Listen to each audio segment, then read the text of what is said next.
चीनू आज बहुत चुप थी। सुबह सुबह स्कूल में टीचर ने उसकी कॉपी चेक की और कहा, चीनू तुम्हारी हैंडराइटिंग तो और भी खराब होती जा रही है। ऐसा लगता है जैसे पेंसिल चलती ही नहीं। बाकी बच्चे हंसने लगे। चीनू के गाल लाल हो गए। उसे लगा कोई उसके सीने पर भारी पत्थर रख दिया गया हो। घर लौटते समय वह सड़क के उस पुराने पेड़ के पास से गुजरी जो हमेशा उसे थोड़ा डराता था। पेड़ की जड़ें बाहर निकली हुई थी, जैसे कोई हाथ बाहर आकर पकड़ लेगा। लेकिन आज वहाँ कुछ अलग था। पेड़ की जड़ों के पास कुछ चमक रहा था, धूप में हल्की सी सुनहरी कड़कड़ाहट। चीनू रुकी। ये क्या है? उसने सोचा। वह झुककर देखती है, एक बहुत पुरानी लेकिन सुनहरे रंग की पेंसिल। उसके ऊपर खुदे हुए पतले पतले अक्षर थे, जो लिखोगी वही सच होगा। चीनू चौंक गई। किसने ये लिखा होगा?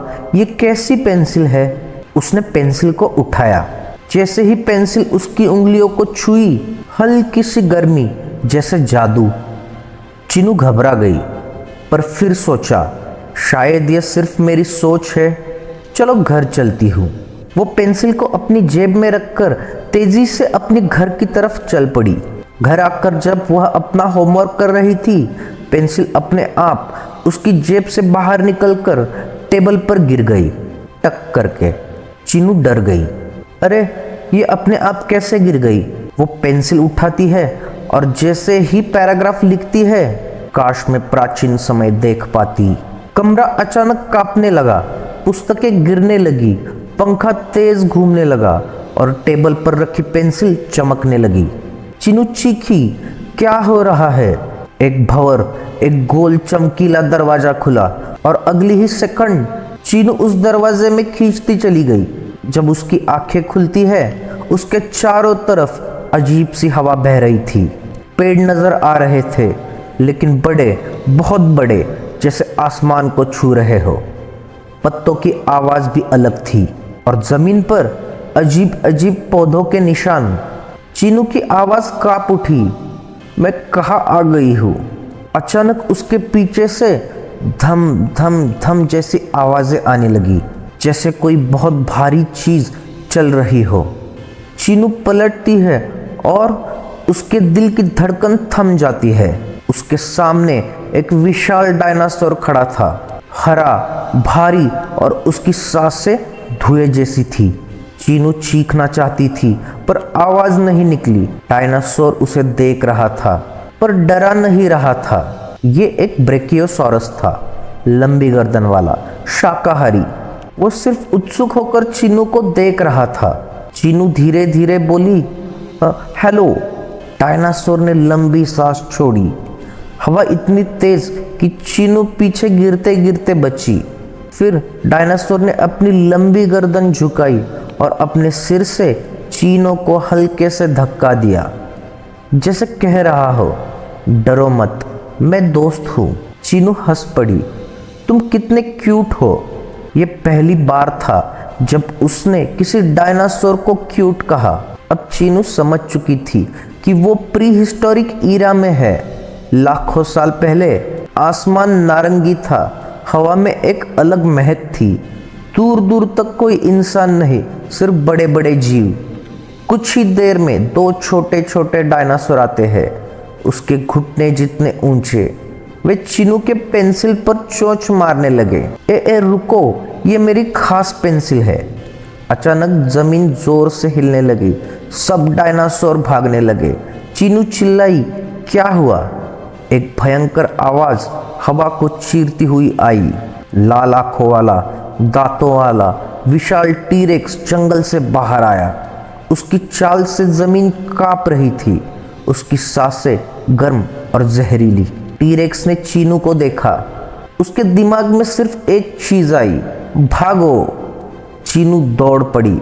टीरेक्स उसके पीछे, धम धम धम, हर कदम जैसे भूकंप जैसा। चीनू चिल्लाई, कोई तो बचाओ।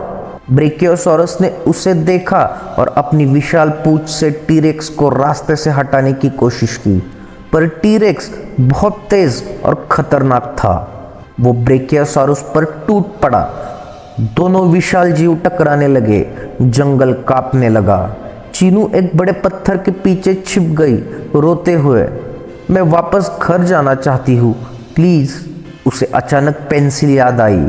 वह कांपते हाथों से पेंसिल उठाती है और लिखती है, मैं वापस अपने घर जाना चाहती हूँ। लेकिन पेंसिल चमकती नहीं। अरे अभी काम क्यों नहीं कर रही? जैसे ही उसने पेंसिल को फिर हिलाया, एक डायनो बेबी उसके पास आ गया और पेंसिल को मुंह में डाल दिया। नहीं, ये मत खाना, ये जादुई है। चीनू पीछे भागी, डायनो बेबी आगे। टीरेक्स उनकी तरफ आ रहा था। ये तो मुसीबत के ऊपर मुसीबत है। चीनू ने देखा कि टीरेक्स सिर्फ उन्हें खाना नहीं चाहता, वो भूखा है। डरते हुए भी उसने एक जूसी सा फल उठाया और टीरेक्स की तरफ फेंक दिया। टीरेक्स रुका, फल को सूंघा और खाने लग गया। पहली बार किसी इंसान ने टीरेक्स को खाना खिलाया था। वो शांत हो गया। उसकी आंखों में अब गुस्सा नहीं था, सिर्फ जिज्ञासा। चीनू ने डायनो बेबी के मुंह से पेंसिल निकाली और धीरे से बोली, थैंक यू, तुमने मुझे मौका दिया। ये सीख का पल था। डर को सिर्फ बहादुरी से नहीं, दया से भी हराया जा सकता है। अब चीनू ने जंगल के शांत होते माहौल में पेंसिल उठाई और लिखा, मैं अपने कमरे में वापस जाना चाहती हूँ। इस बार पेंसिल तेजी से चमक उठी, नीली रोशनी उठी और उसकी पूरी दुनिया घूमने लगी। फिर सब शांत। जब उसने आंखें खोली, वो अपने कमरे में थी। टेबल वैसा ही, पुस्तकें वैसी ही, मानो कुछ हुआ ही नहीं। लेकिन उसके चेहरे पर मुस्कान थी, दिल में एक नई हिम्मत। अगले दिन स्कूल में जब टीचर ने हैंडराइटिंग की कॉपी मांगी, चीनू ने गर्व से अपनी कॉपी दी और इस बार उसकी हैंडराइटिंग बहुत सुंदर थी। टीचर ने हैरानी से पूछा, चीनू, ये तुमने लिखी है? चीनू मुस्कुराई, हाँ मैम, बस थोड़ा कॉन्फिडेंस और थोड़ी सी टाइम ट्रेवलिंग प्रैक्टिस। बच्चे हंस पड़े, पर चीनू ने पेंसिल को अपनी जेब में महसूस किया। उसकी चमक हल्की सी तेज हुई। सिर्फ चीनू को पता था, सफ़र अभी खत्म नहीं हुआ। ये पेंसिल उसे कहीं भी ले जा सकती है और अगला रोमांच उसका इंतज़ार कर रहा था। तो दोस्तों, चीनू का आज का ये रोमांचक एडवेंचर आपको कैसा लगा? अगर आप भी चीनू से दोस्ती करना चाहते हो तो जल्दी से वीडियो को लाइक करो और चैनल को सब्सक्राइब करो।